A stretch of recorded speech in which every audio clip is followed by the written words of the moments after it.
Welcome to the Regular Joe's podcast. I'm Dave Pisani. I'm Barry Kay. And I'm Todd Pleasant. Your microphone's in focus, Todd, but you are out of focus. It happens. Hey, everybody. I'm in the alternate computer setup. We just got to make do. That is correct. What's going on? We're going to talk about some stuff today. Yeah. Just insert this into front of any podcast we do. We're talking about stuff. So, there will be spoilers, no doubt. Todd made us watch the first 3 episodes of The Boys. I twisted your arms. Yeah, I would have watched September it anyway. 9th. There are 3 are only available. They put out the first 3, then it's one every Friday for at least 5 weeks, I think. So I'm we're going to talk okay about with that, to be honest with you. I mean, I guess we'll talk about it when we do that. I guess we'll talk about that because there's 3. some. I don't know about 3. We'll talk about that. Yeah, we'll talk about that. It's a day after Star Trek Day, September 8th, 1966. That's when Star Trek premiered. You know, it's funny. I had to Google that yesterday because I saw all the stuff about Star Trek Day. I'm like, why is today Star Trek Day? I'm like, is this First Contact Day? Like, what was the reason? And then I'm like, oh, I guess it makes sense. It was the debut. Yep. It's interesting that, I guess, with the several now Star Wars days, because there's a couple, I guess, it seems like. Well, there's the main one, and then they're trying to create more. Yeah, May, whatever the hell. May the 4th, and then May the 5th, and May the 6th be with you, whatever that. But Star Trek needs a day. It totally deserves it. There's also an Aliens Day, but no one really cares. What is that, like 426? LV 426 or something? That's a little bit of that's a stretch. I would almost rather that they went with, and I don't know what day First Contact was, but I'd almost rather that it was that than just the day that the first episode premiered. But they never really talked about First Contact on the original series. That's true. It was just a movie. Yeah, it's a movie thing, and it's late. So now I think the premiere date is significant. I like that. So happy belated Star Trek Day. Doctor Who fans have observed the date of the Doctor Who premiere as that date for 50 some odd years, 57 years. So it's of course it also coincidentally was the day Kennedy was shot, so everybody can remember. But yeah. And do they call it something?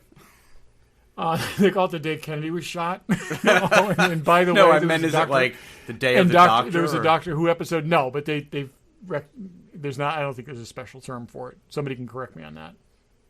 Yeah, Star Trek Day they should call it something else. Anyway, enough about that. We're talking about other stuff too, but should call it Star Date. Anyways, Star Date. Let's go random. And wear a mask. We'll tell you when to stop wearing a mask. That's right. Just wait for us. We'll call it. It won't be anytime soon. Yeah, unfortunately. I just got an email from someone. I told them I'm recording. I can't deal with you. Oh, you're recording? You're such a nerd. Thank you for that. Well, yeah. Duh. Oh, sorry, Dave. I won't text you during the show anymore. Yeah. Todd, you should have known he was recording. Yes. We'll let you know when the world's coming to an end. Not anytime soon. In the meantime, you can hang out with us. Yeah. Exactly. Jim Bush says wear damn masks still. Yep. Barry, what do you got? All right. This one is not important to the 3 of us anymore, but for some reason, there are still people out there that care about The Walking Dead. I almost had that, but I didn't care enough. I know, but so there's enough info here that I thought it was worth talking about. They're announcing now during season 10 that it is going to end during season 11, and that's not till 2022. That's when I stopped caring when I saw that. Right, so they're doing 24 episodes in the 11th season. No show does 24 episodes anymore, but they're doing 24 in the 11th. So.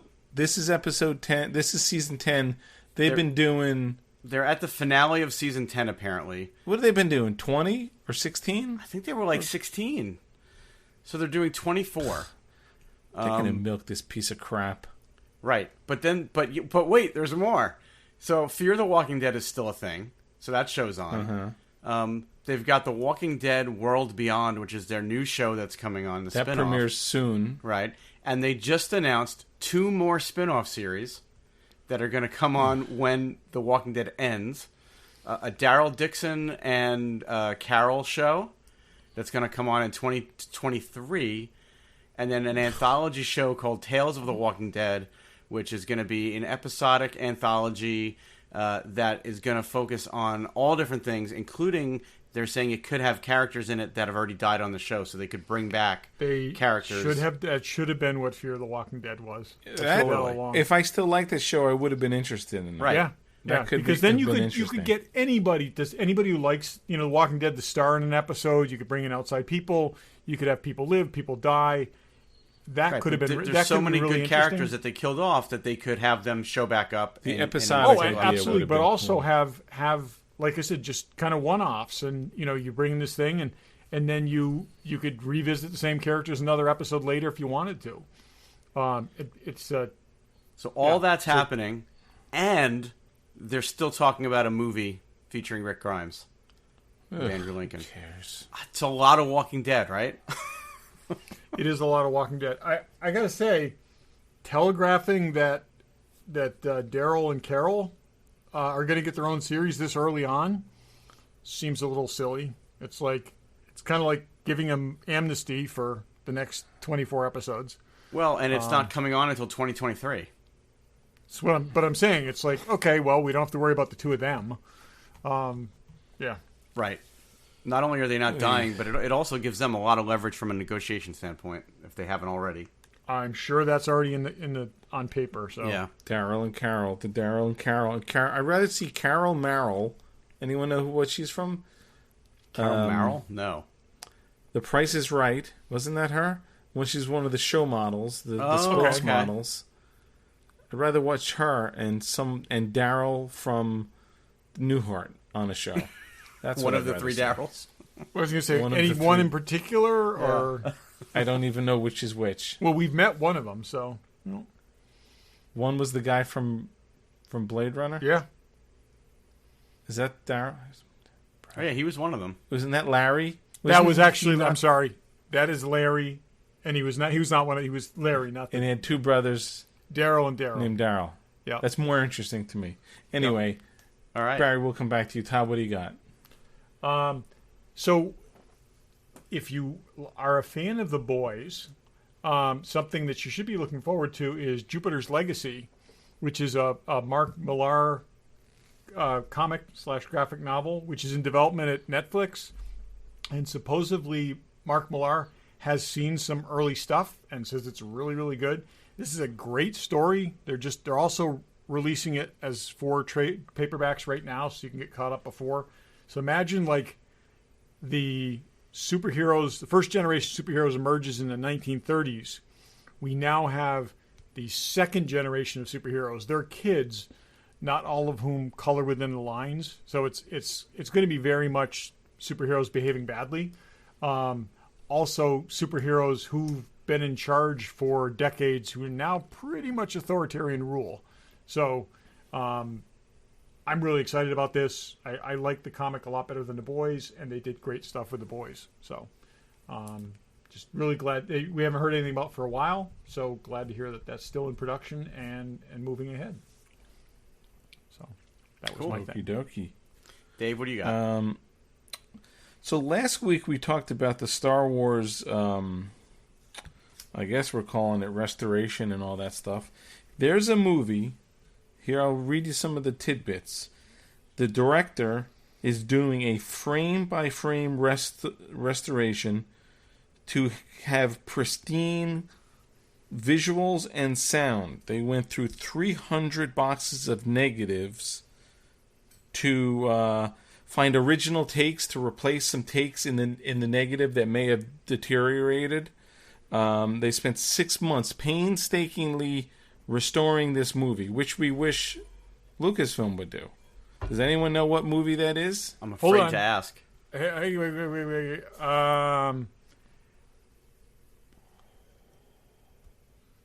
Night of the Living Dead. What is it? Godfather 3. What? Godfather 3? What? Is Coppola got nothing else to do? I guess not. He's also changing the ending and the. I didn't want to give it away. Is he taking his daughter out of it? Changing the ending and the beginning and something else, and they're retitling it, and they're doing all this painstaking work on Godfather 3. Well, hey, it's Lucas's buddy, so. I've always wanted. At one point, he took the 2 original films, plus a bunch of unused footage, and re-edited it as the Godfather saga, which was linear. Okay? Yeah, it was like 9 hours. It took out all the flashbacks, and it was actually very, very interesting, but it essentially made it into a miniseries. I've always wondered if he has been tempted to do the same thing with all 3 films, and but. And it would be as long as one Lord of the Rings director's cut. Oh, it totally would. But still, there's people that love this film, or this series. He feels like he was rushed. He only got a year to deliver the final product, so he wanted to go back and redo it. Godfather 1 and 2 are absolute classics. Godfather 3 is like Kingdom of the Crystal Skull. It's the one that people don't want to admit exists. Oh, I disagree with that. I don't think. You think it's better or worse? No, I don't think it's Crystal Skull. I do not. I don't think it's great. I think it's fairly mediocre, by people but I don't think it's abysmal. I don't think it's abysmal. I mean, the guy who wrote the thing wrote the book, so Todd and I seem to have transferred bodies or something right now because he's telling me it's not bad. I'm telling you, I think as a standalone, if that film did not have to measure up to the 2 films that preceded it, okay, it's not that bad. It's just so not what it followed that. Whereas Sofia Coppola's acting dragged that whole movie down. It did, but yeah. Again, they should have had Winona Ryder. I don't think it's a terrible film. I think it's just not on the caliber with the other 2. I think there's a lot of films of that era that are worse, but boy, it is no Crystal Skull. I mean, I think Crystal Skull is very hard to. No, even put it this way: for its, I think Godfather 3 is a better representation of its genre than Crystal Skull is. I think Crystal Skull is a nonsensical poke at adventure films, and I think Godfather 3 as a mob family film is acceptable. It's not. It's like I've only seen it once, I think, in 92. Yeah, I agree with that. You are Crystal Skull. I'm holding up my Crystal Skull. Yeah. No, I told the story. I worked with Winona Ryder on the movie she was supposed to do. She literally was supposed to finish our movie, fly to Italy, and work on that, and had to pull out because of exhaustion because of our movie. And we went. I was going to say, from working with Dave, she was broken. From working with me. And didn't you get to carry her in that movie? Yeah, she was deathly afraid of water. Yeah, I had to help her out of the little bay in Eastport or Eastchester or whatever the hell that place is in Massachusetts. Rockport. Okay. Is that the place? Yeah. Yeah. But she would have been better, but yeah. She would have anyone would have been better. But anyway, Barry, what you got? One other thing? I'm pissed at Ridley Scott. So I'm getting really tired of him just trying things with the Alien franchise, deciding they didn't work, and then trying something else and not finishing what he started. So he told Forbes it's doubtful that future films in the Alien franchise will revisit characters, themes, and ideas introduced in Prometheus and Alien Covenant. So he told 2/3 of a story and is now saying, nobody cared, not going to go there again. And I kind of agree that very few people cared, but you started to tell a story, finish the goddamn story. I don't even remember the story. I still don't think I've seen the second one, and I don't care. Let that Neil Blomkamp. I don't think. Okay, I'm going to get accused of Crystal Skulling. I don't think there's an unfinished story there. I think he was scrambling around trying to find loose ends he could exploit, and he didn't do it well. I'm still waiting for. What are you waiting to hear finished? What are you waiting to see finish? They were heading towards the alien's home planet. They said it at the end of the movie. That's where they were going. They said we're going to the alien homeworld. It's implied they got there and they got killed because you never heard about them again. So okay, but that was supposed to be that's why it was going to be a 3-minute movie. That was supposed to be the payoff. And now, so he went on to say, he has the alien himself, the face hugger, and the chest burster. They have all run out of. Have they all run out of steam? ? Do we have to rethink the whole bloody thing and simply use the word franchise? That always seems to be the fundamental question. So, let that dude do the Aliens remake or whatever. Exactly. Not remake. Sequel. Before it's too late, because those actors aren't getting any younger. You could take that story. And you could take the aliens' characters out of that story, and you could still shoot that. You could still have the, them find a whatever and take over the station, and then you have like Die Hard on the station, and with a bunch of aliens, and then you move towards the next movie where they get to Earth. And it's not as enticing to me as a proper ending to the Ripley story. I don't think you'll ever get that. People are so reluctant. Well, that's what this was supposed to be. Yeah, they say that, but also, someone pitching a film and some director saying they want to make this film is very different than getting a studio to go ahead and agree to a film that completely wipes another film off. But it sounds like they had the studio on board, and then Ridley Scott was like, "No, I want to play with my toys," and then it got killed. Yeah, it does sound like that. But I mean, it's if Ridley Scott had delivered something better, then sure. But he's delivered 2 mediocre movies and isn't even going to finish the trilogy. You can't erase what's been put down on the screen. It would be like doing a Terminator film and just going back and killing John Connor as a kid. Yeah, which really fucking pissed me off too. You couldn't get away with doing that. See, now I'm even more excited because people have obviously done it and done it very well. So. Yeah. I don't know. I'll tell you. How about X-Men? Leave it alone. They did it poorly, but they've wiped out movies. I would start picking directions I'm giving you my pitch first. I would start with a montage of images from Alien 3 and Alien 4. Okay, very fuzzy, very overlapped. Okay, and then they open Ripley's capsule, and she's like, "Whoa." And it was all a dream, and totally do the Bobby Ewing opening, and just like, wow, you wouldn't believe what I just dreamed, and that's it. Exactly. I saw something the other day that speculated, what if while Han was frozen in carbonite, he dreamed that he was an archaeologist back in the 1920s? God.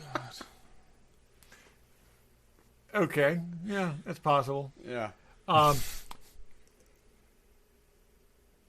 So. I guess they could de-age the actors enough that they could pull them out. They could show them being pulled out of stasis, and then fast forward 30 years later. I mean, or they aged in stasis. Yeah, that happened. It happened to. It didn't happen to Ripley the first time, but it could have happened. No, it didn't. No, but something went wrong, and they didn't die like the lady astronaut in Planet of the Apes. Right. She aged. Yeah. I don't know. Anyway, maybe it's time to leave the alien thing alone, Ridley. Just let it go. Ridley. I don't know. I'd like to see a fresh take on it. I'd like to see I think. So reboot the franchise, but don't keep going back to the same things, but doing them mediocre. Well, I don't think that was his intention. But you know who's not mediocre at all? Fanboy Collectibles. Need to get out of this Thank you. circle here. Check them out. I don't know if anyone's going to chime in, but don't. Hot Toys Ant-Man from Ant-Man and Wasp in stock. I'm sure some people got it. A 3-0, that red-headed dude. Tormund Giant's Bane. He's like the Wildlings guy. That's available awesome for him to that play with your Jon Snow format statue that's in stock looks awesome. That is amazing. I have that written right here. Yep. Hawk Girl. Yeah, that looks awesome. But there's Pops and there's Hot Toys and there's Kotobukias and there's Sideshow. Everything you need. Check them out, fanboycollectibles.com. check out their store in Newtown, Connecticut. Tell them the Regular Joe sent you. Okay. There will be spoilers. Because I guarantee no one's watched all 3. Well, maybe they did. So The Boys came out on September 4th, I believe it was. So it's almost a week. By the time this airs, the 4th episode will already be out. And where are you going? You shouldn't be going out to dinner. You shouldn't be going to bars. You shouldn't be going bowling. What else do you got to do? If you're watching The Boys. You should be hanging with The Boys, okay? The Boys are back. If you live in Texas, you're probably not watching this anyway. I meant The Boys. And if you like this kind of stuff, why wouldn't you have watched the first 3 episodes by now? So come on, get with it. Exactly. So, The Boys Season 2, Episodes 1 through 3. Let's touch on the... I think I could have gone with 2 episodes and then weekly. I don't get the whole idea of putting 3 out. That seems a little much. I think especially when there's only episodes 8. Are an arc. I think... The whole thing's an arc. No, but there's a resting point at the end of this the 3rd episode that I don't think you have at the end of the 2nd. I think this is basically the first the right way. This is the first act. It doesn't mean that they had to give you all 3, but I do agree with Todd that it feels like there's a resting point there where there wouldn't have been after 2. But why not just release 1? I mean, so what they're doing is they're trying to find the middle ground between the dump and the weekly because they've previously done the dump. And they're trying to they don't want all the people who thought they're going to sit down and binge the entire weekend. They gave them something. They didn't give them the extra large bucket of popcorn. They gave them kind of the medium. In this way, those people could see 3 episodes and then go on Twitter and trash it. Or trash that they only got 3 episodes. Yeah, versus I think that's see 1 and be extremely disappointed. Because they did pull the rug out from under that model. In this environment, they're probably trying to get away from the total binge. And they've got a lot of money invested in this, and they don't have a whole lot else of original programming right now anyway, so I guess it makes sense to stretch it out. I'll be honest, I would have been fine with 1 episode. I would have been fine with 2. 3 was fine, but I didn't need 3. I'm kind of enjoying some of the shows that I watch. To set the hook. Watching the episode and then waiting a week. I kind of almost missed that. Well, yeah. I will say, I think the reason we're getting this weekly is Mandalorian.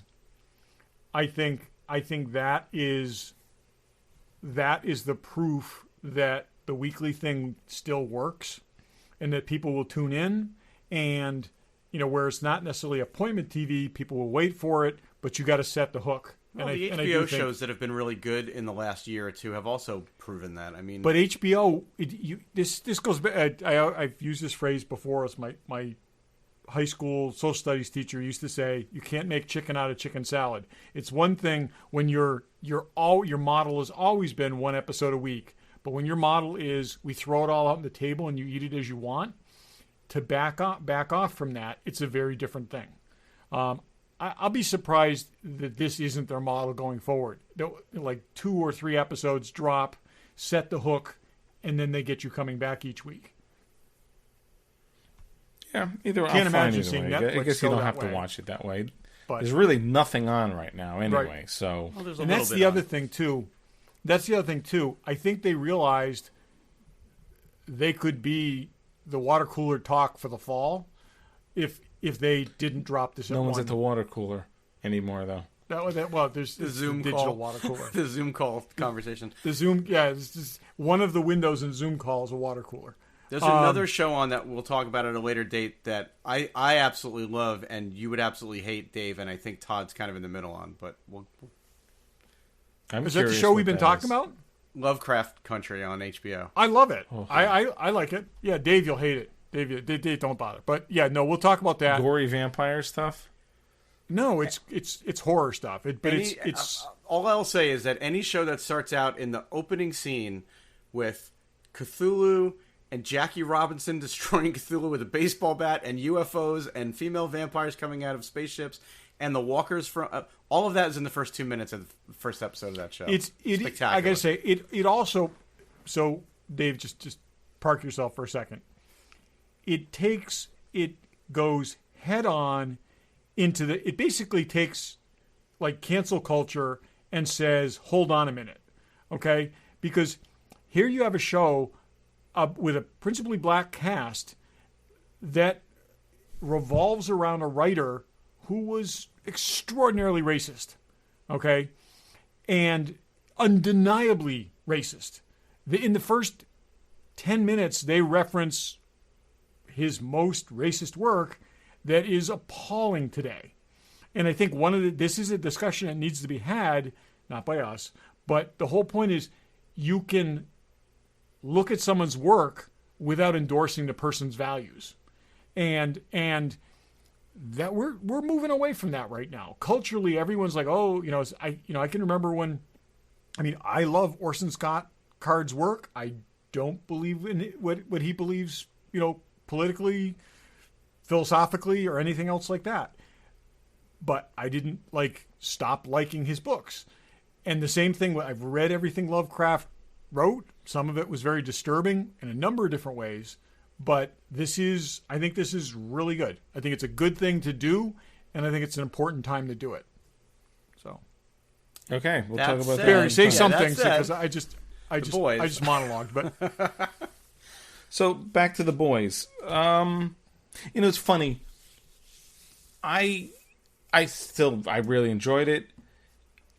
I feel like I didn't enjoy it as much as I did the first season because the first season was like, oh my God, they're doing all this stuff. Now they're they're doing it. We've seen it, so it's hard to get back to that first season, but I still thoroughly enjoyed it. Yeah, I did too. And the new character that they introduced, Stormfront, I think her name was. Which is why you need the 3 episodes. Right, because they introduce her and you just think she's annoying, and by the end of the 3rd episode you realize what she's all about, and I thought that was as shocking as what Homelander did in the first episode of the first season where he took the plane out.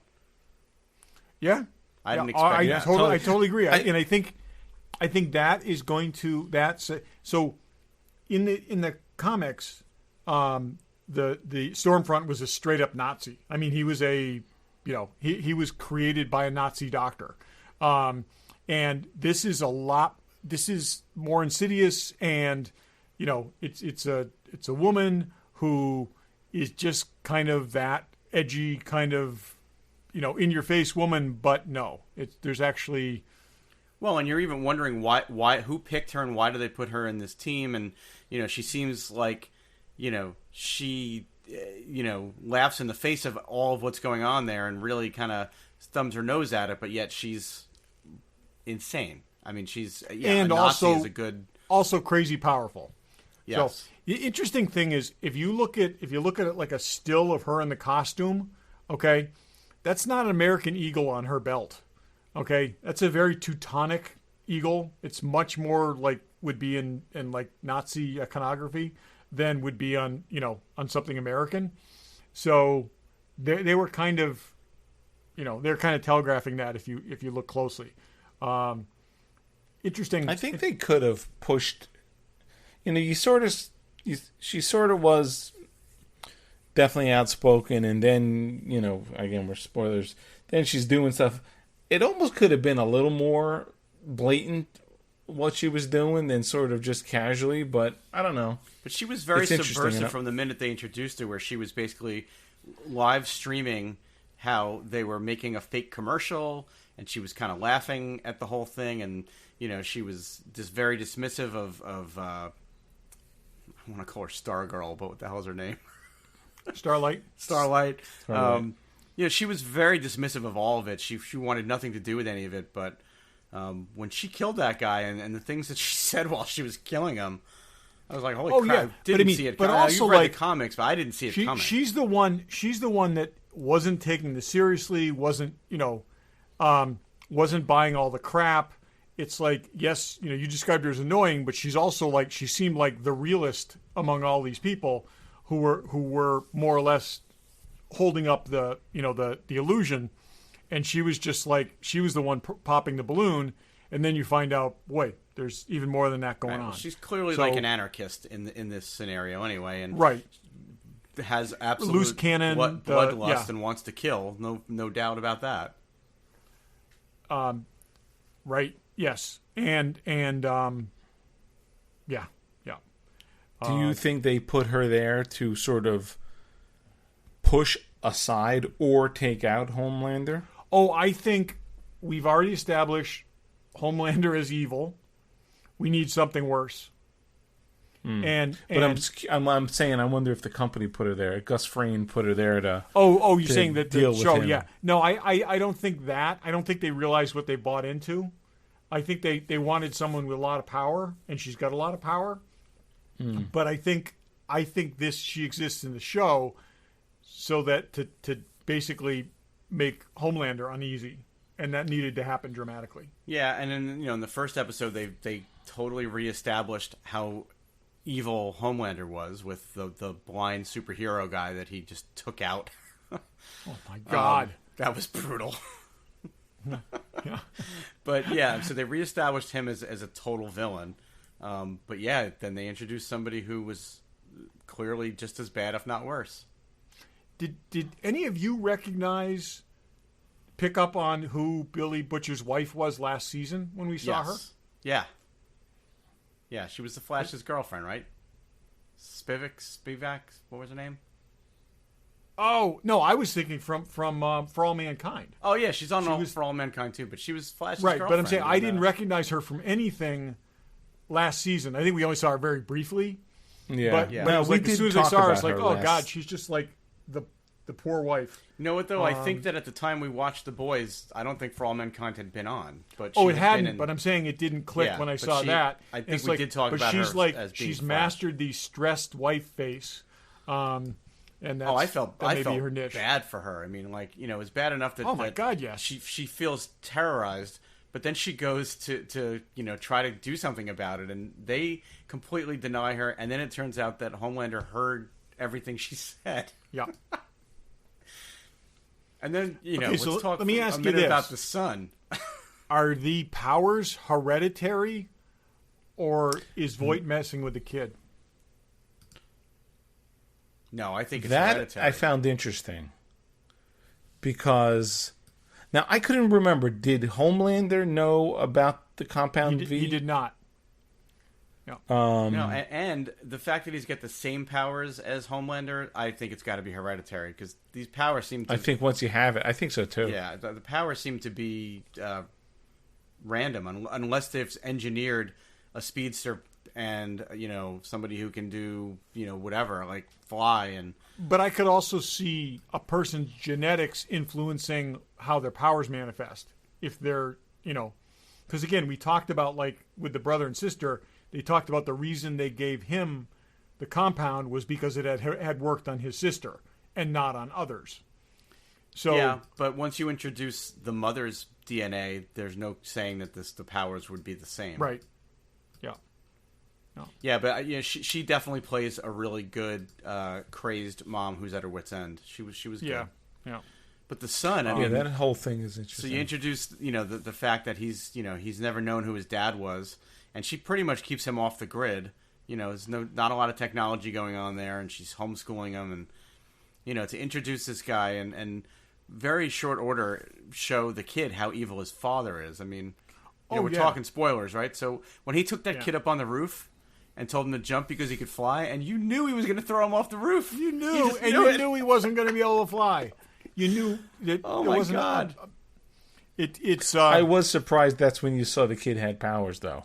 I didn't think they'd go there yet. That was hard to watch, though. Yeah.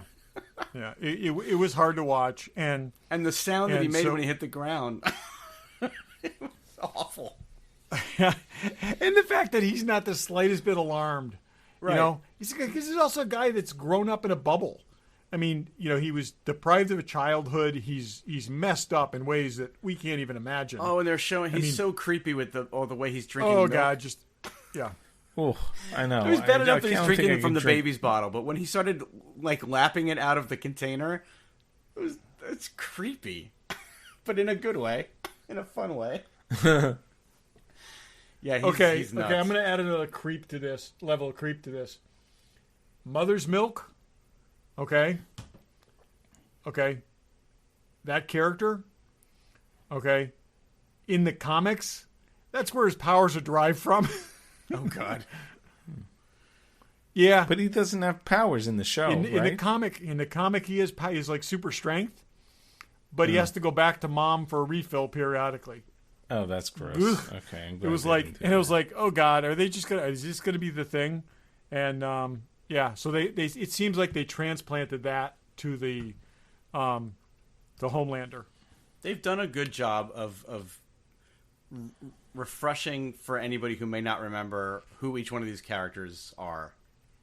And then all the stuff with the Deep. I mean, I really thought when they sidelined that character that maybe he was just kind of done, but Jesus Christ. he's sort of he does the Aquaman thing when he swings the whale around, parks the whale between the boat and the beach, and stands up there and puts the hands in the hip in that like Aquaman pose, and they drive through the freaking whale. Drive the boat through the whale. Oh my god. Oh my god.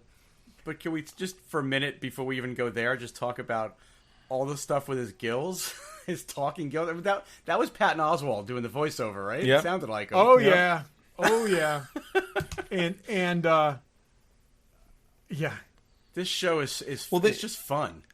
It's fun and creepy. They made him sort of the comic foil last year, but at least up until the whale, he was a little, he was more felt sympathetic. A little something for the guy. You were more sympathetic towards him. Oh, I think even the whale thing, you could be sympathetic for him because he really thought he was like getting back in the game. Well, and the whole thing with the sharks, like you were like, oh shit, he's actually, he's going after these guys. Yeah, I thought he was going to be like the guy. And then when they took the launch and they went off, I was like, oh, he's coming back to redeem himself.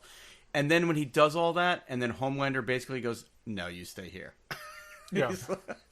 Also, dude, whales are mammals. They're not fish. Okay.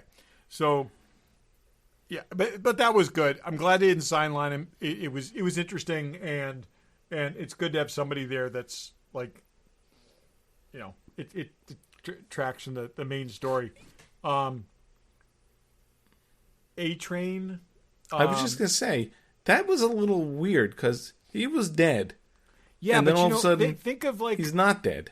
Think of like Barry has super healing because pretty much Barry Allen has not Barry Kay. Barry Allen has super healing because he would basically burn up from friction. So A-Train may have basically the same thing. I thought it was a little. But didn't Huey save his life at the end of the last season? Oh, they did. Yeah, there's no question. He was going to die, and they saved him. And they needed to maybe backtrack just a little because it was a little unclear where he was coming from. I thought anyway. Okay, and can I just say, it doesn't bother me that Gus Fring is in everything because he's great in everything he's in. Okay. Yeah, John Carlos everywhere. Oh my God, but he was great. He was really, really good. I was waiting to see him pull out the Darksaber, and I'm confusing shows. Yep, he's gonna be up to something no good. Yep. Yeah. Because in theory, Elizabeth Shue worked for him, I guess, but we only saw her. Right. We saw him once last season.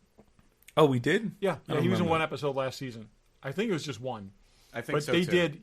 He was the boss, the up the ladder guy, and. Mm-hmm. But I also, he's got this thing where I can't remember seeing him play a good guy, but he plays a relatable bad guy. And, he does you could see where this guy could be this corporate guy, where he's this face that's, oh, I didn't know about this and all this. He's very believable and stuff like that.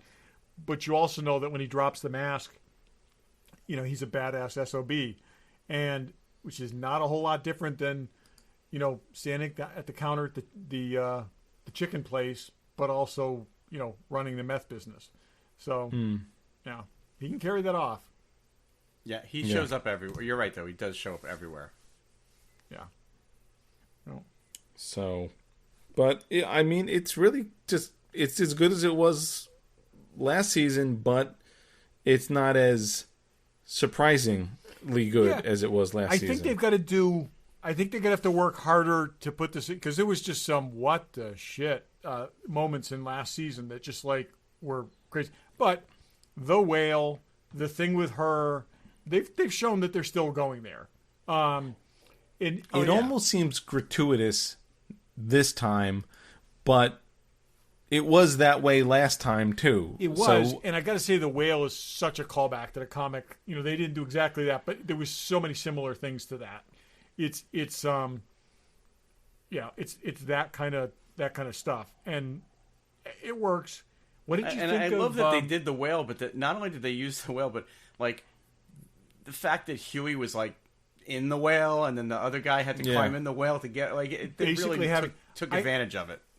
This is something that it happened much later in the comic, but they did have this, Huey Butcher rift, and the team was very supportive of Huey in much the very same way, but everyone still gets caught up in Butcher's backdraft. So they're still following that. What did you think of not seeing Butcher pretty much in the first episode? I mean, that was kind of surprising to me, but then it was like but I kind of feel like,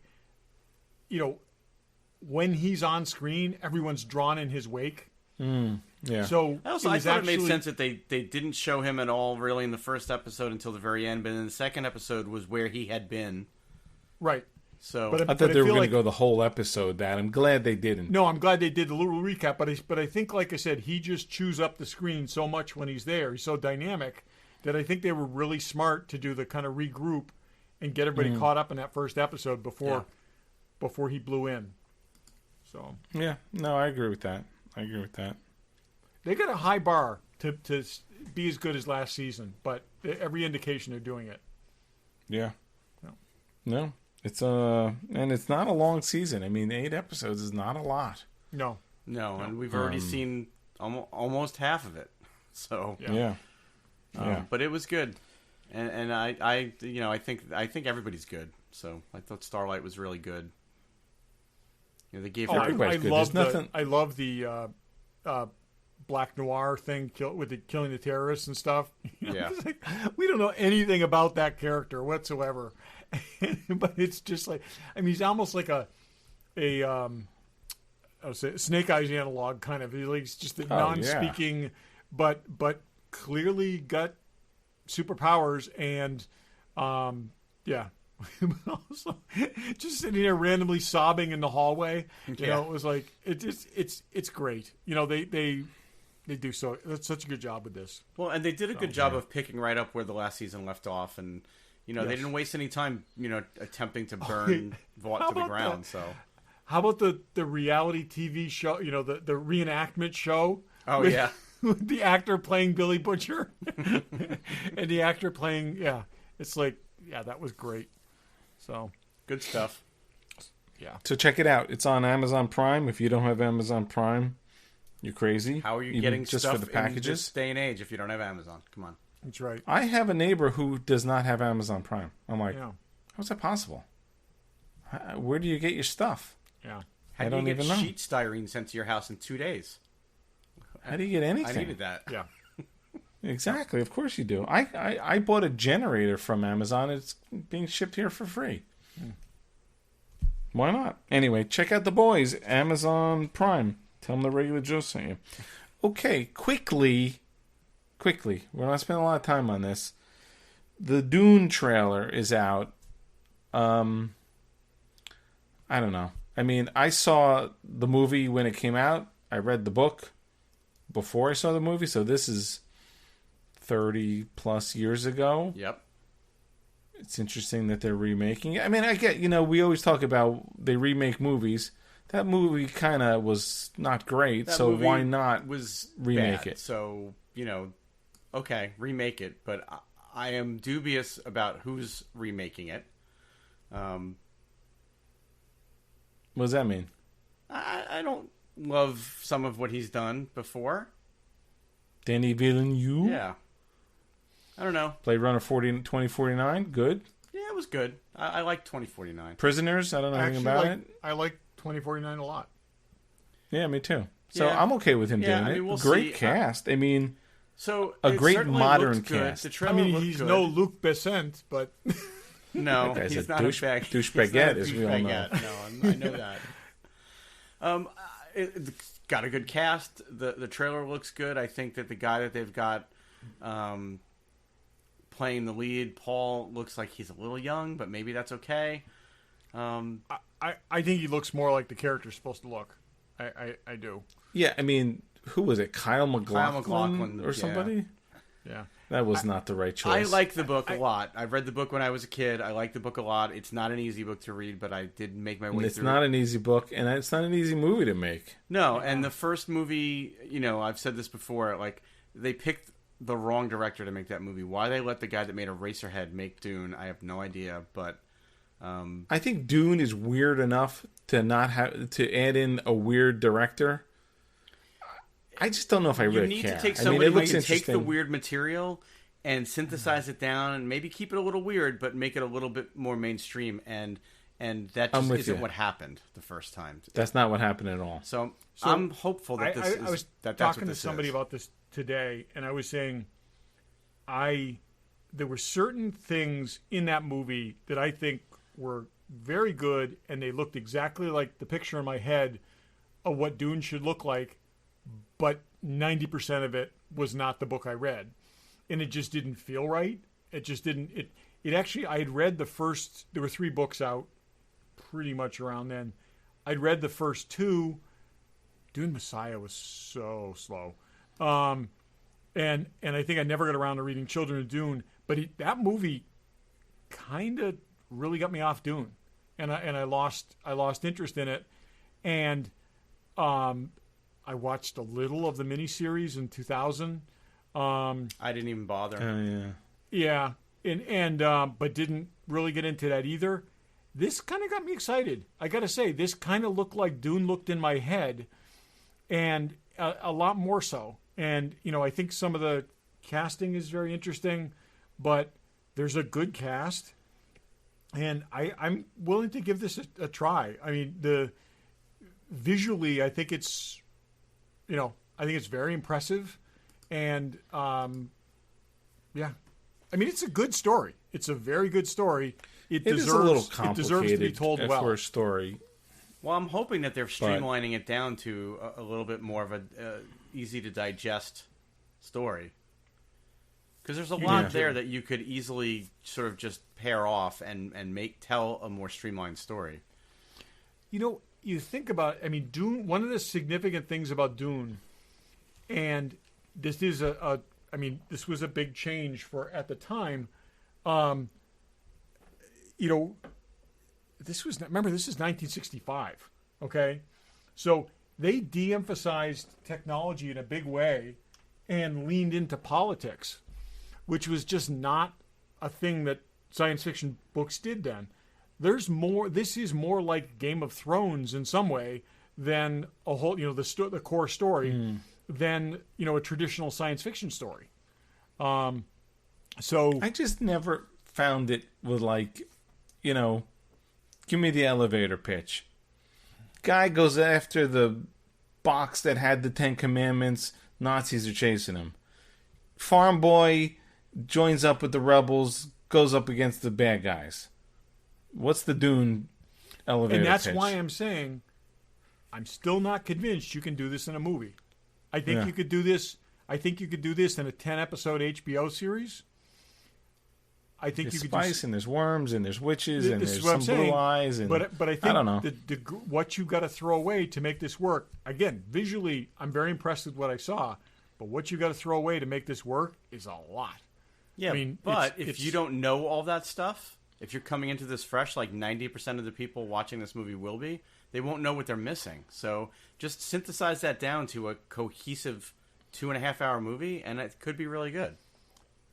If I don't have to see Sting in a leather Speedo again, I'll be fine. That's all I'm going to say. So, yeah. Well, I have high hopes for it. Although, here's the question. December 18th, are we going to get to see this in a movie theater? I don't think so. No. I mean, they're still holding to that date. There's everything. Freaking James Bond, November. When didn't they just push back Wonder Woman again? Did they? I thought I just read that. I don't know. It's still I think November 2nd, was when they pushed it back to. They pushed it August to November. October 2nd was the last date I had heard. I'm not saying October 2nd. That's 2nd. In 3 weeks. Oh, that was the last date I had read.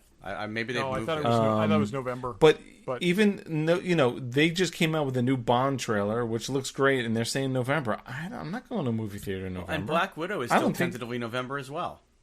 Yeah. I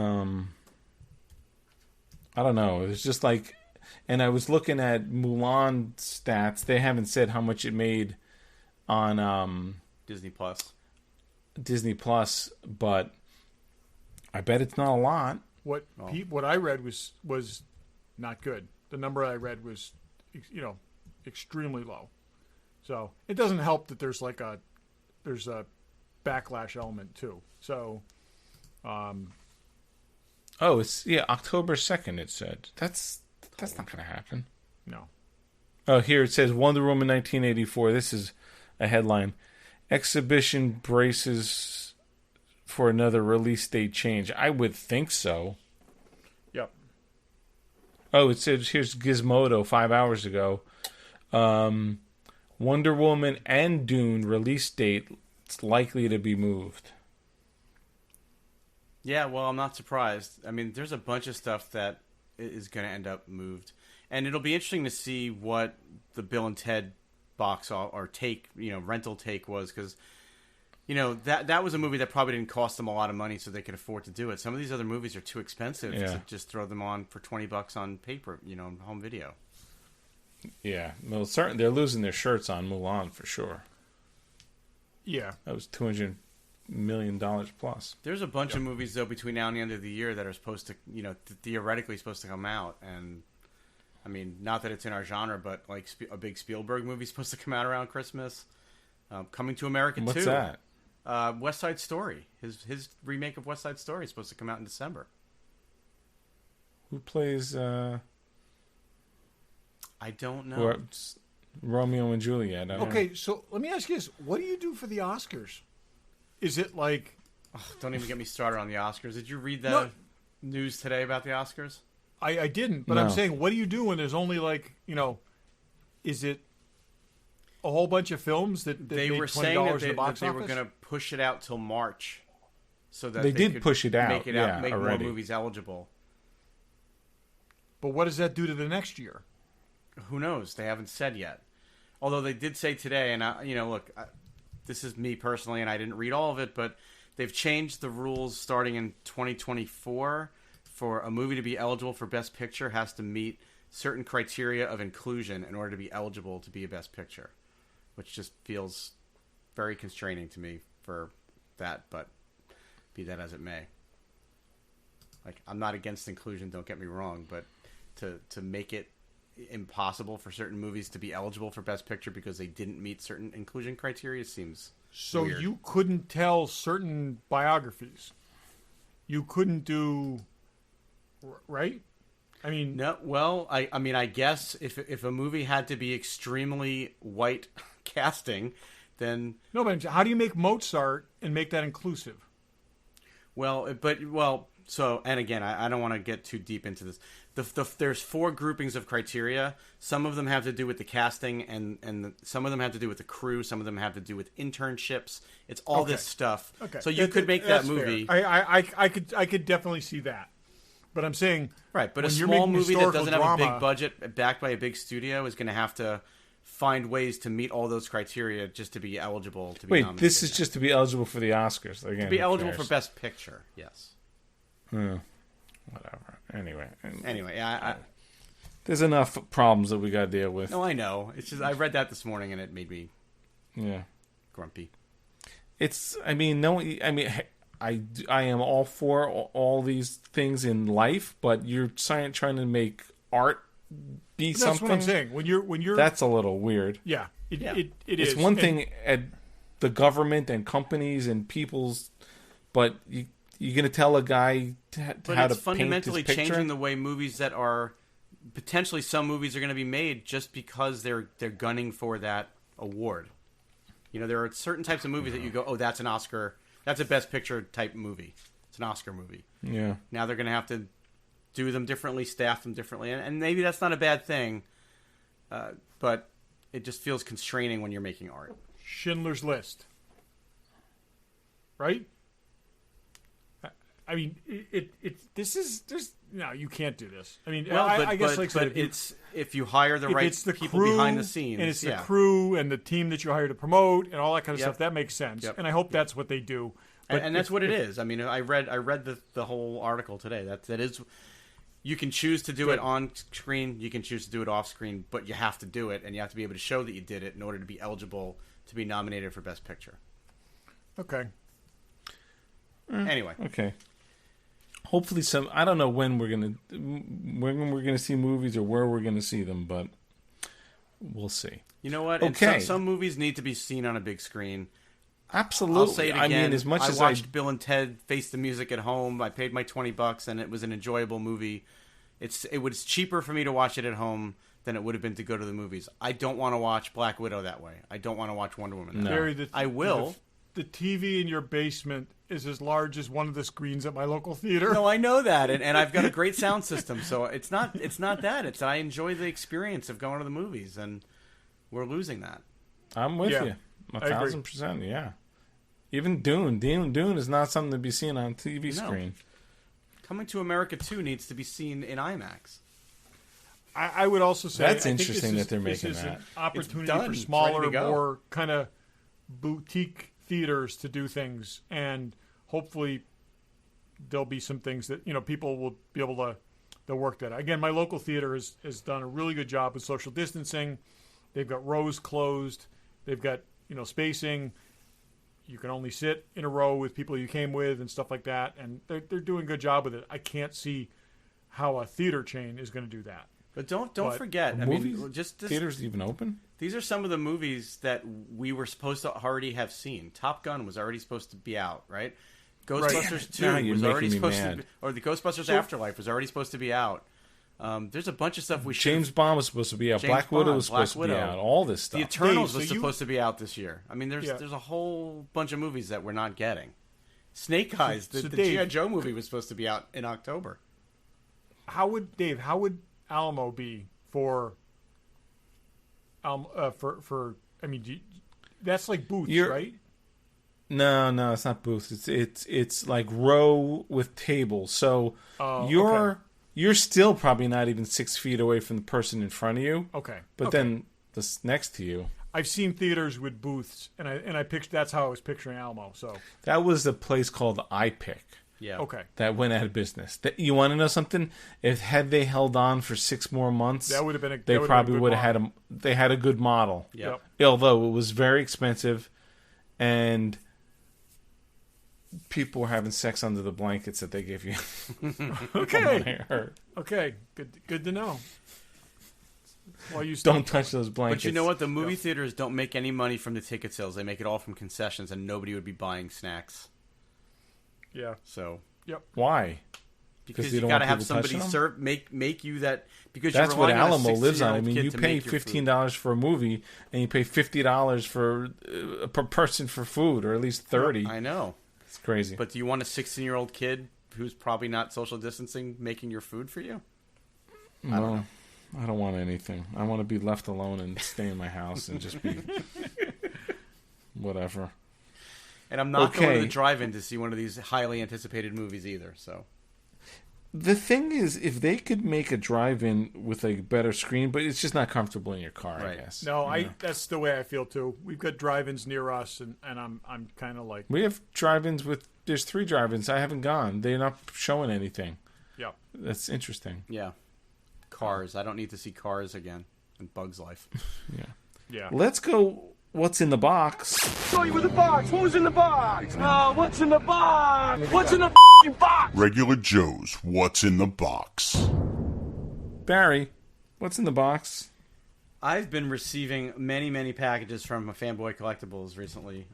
All the stuff I ordered a year and a half ago is finally coming in. So I'm going to show you. Not to their fault. No, it's not their fault. I love them, and they deliver so well. They pack things well, so I'm happy. But I'm going to show you a 2-pack that I got. This is Princess Leia on Endor. Wait, is it the hologram 2-pack? It is not the hologram 2-pack. I was joking. 2-pack. Remember they made a hologram of him in a movie? Yes. Tupac. So this is Princess Leia Endor. She's got the poncho. She's got the helmet. She's got a belt. You can display her a couple different ways because the poncho comes off and she's got a whole other like uniform, and there's a lot of detail underneath the poncho too. Really good looking figure. I mean, it's the same head sculpt that they did for the Bespin Leia, but I think that's okay because I mean, it should be the same head sculpt. The helmet is super detailed. It's got a lot of paint apps on it and a lot of weathering, and it's got the dent in it and all that. And Leia is a cool figure. Is she wearing the gold bikini under that? She is not. No. Okay. I don't know that they'll ever release a gold bikini Hot Toys figure, but they should. I think that ship has sailed. Yeah. What's really cool about this 2-pack though is it comes with Wicket the Ewok, and he's actually a really cool figure. I was a little worried about how he was going to look in person, but he is great. He comes with his spear.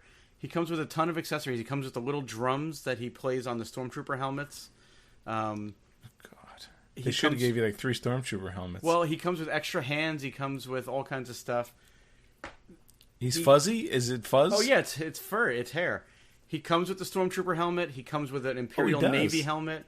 They come with 3 of these bases that you can actually attach to the stands to display him and Leia like they're in the jungle. It's just a great set. I mean, Forest. It comes with a lot of pieces. What was that? Forest. Not the jungle, I'm sorry. But anyway. Forest. I'm tired. But it's a great. It's not the jungle planet of Endor. It is the forest moon. Jungle moon of Endor. Wow, that's Endor. You just yeah. Thank you for mansplaining Star Wars to me. Yes. But it's great. Does he come with? You could dress him up in your Willow costume too. I probably could undress him and make him Willow. Yeah, I might have to focus on that. I mean, this Stormtrooper helmet is dirty and all beat up. Oh, that's cool. It's just that great. Looks like the one that got left behind after that party. Yeah, you're right. It does kind of look like that. It's a great set, and I've actually seen some really good poses. I mean, I've kind of got Wicket just standing there with the spear, but I've seen people pose him like he's pointing the spear at Leia, and it looks really good. I will say, and she's wearing this belt in the package, and the poncho is off, and the instructions tell you to feed the belt through this poncho, and in doing so, I tore the back of the holster off. I mean, it's very delicate, so I had to just kind of slide it in there, and it's just hanging by a thread. This little thing is broke already, but and I'm usually really careful with this stuff, so these are delicate figures. We forget sometimes, but great set, so I'm very happy with it. So that's cool. What's in the box. Todd, what's in the box? Okay, so I got 2 action figures that are not Hot Toys. These are actually figures I ordered quite a while ago. When these were announced, I pre-ordered them when they were announced, and there were only kind of renderings of these pictures at the time. And one of them, I showed you guys last week, I was very excited to get. This is the first ever 6-inch figure of Daredevil in the terrible 1990s armored costume. But it means I now have a 6-inch figure of every Daredevil incarnation, including the really horrible 90s looking armored costume. So the same time I ordered, and this was from as Daredevils tend to be, from a Spider-Man series of figures from Hasbro. So at the same time, they offered a classic Gwen Stacy figure, okay? Which I'm going to show you the picture from the box, because this was what was depicted when they showed the original figure, okay? The picture from the box, which is classic Gwen Stacy. Wearing the outfit she wore when she famously, when Green Goblin killed her, she was thrown from the bridge. And it said, comes with alternate head, okay? Now, what I pictured was they were going to do like a head with the eyes open and maybe a head with the eyes closed for so you could pose, Spider-Man cradling him in her arms as that iconic last page, full page spread, which is what I kind of figured I'd do with this figure. But that's not what the second head in this figure is. The second head is actually Mary Jane Watson. Oh my God. Spider-Man's next girlfriend. What the hell? Not only are you able to have Spider-Man's dead girlfriend, but you can then pop her head off and make it a figure of Spider-Man's next girlfriend. That's weird. That's a little crazy. Wow. That is so creepy. Did Gwen Stacy ever have red hair, and is it meant to be an alternate No, it's not version Gwen of her? Stacy. No. It is that's meant to be Mary Jane Watson. Oh, wow. That's creepy. And it's just, but the whole idea that, like, okay, granted, there probably wasn't the mourning period in the comics that he should have had. It was a kind of a quick turnaround in real time. I do remember it was like this next. It was not that long because thing, and she comforted him in a nice way, not like and she was still Harry Osborn's girlfriend at the time, but that's weird. I'm sorry, that is just plain weird. That's strange. That is weird.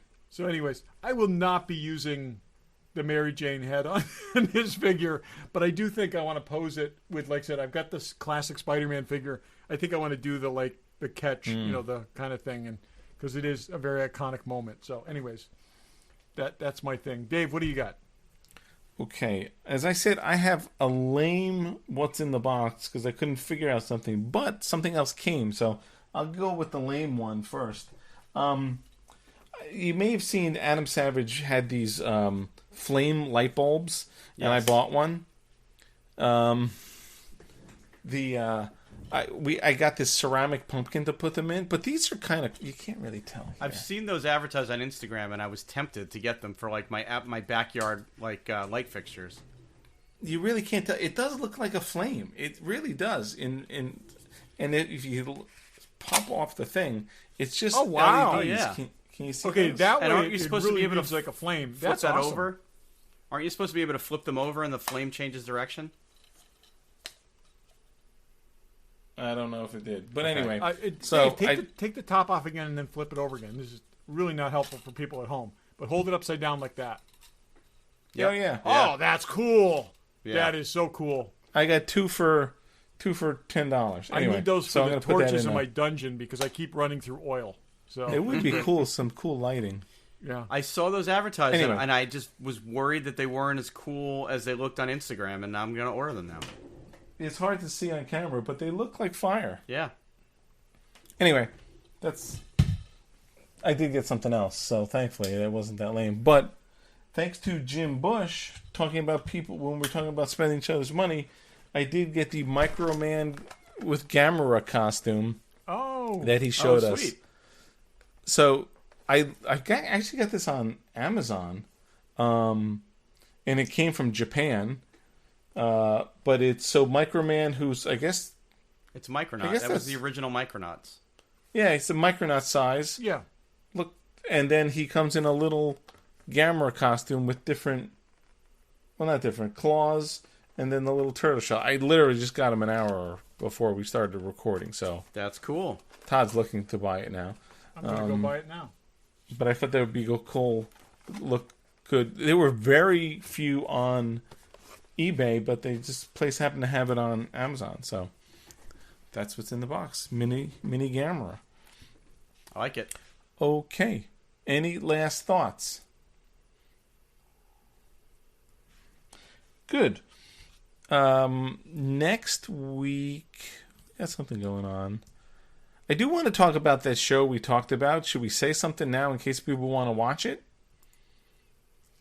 Yeah, I also think there's two things. I think we should check out Away, and we should probably also check out Raised by Wolves, right? Oh, I don't know about that, but yeah, it looks Away. Interesting. And Dave should watch episode 1 of Lovecraft Country. Yes, I think you should. I'll watch an episode of it, but let's not do all the things in one thing. So anyway, next couple of weeks we're going to watch Away. It's a new Mars Netflix show. We're only going to watch one episode of that, right?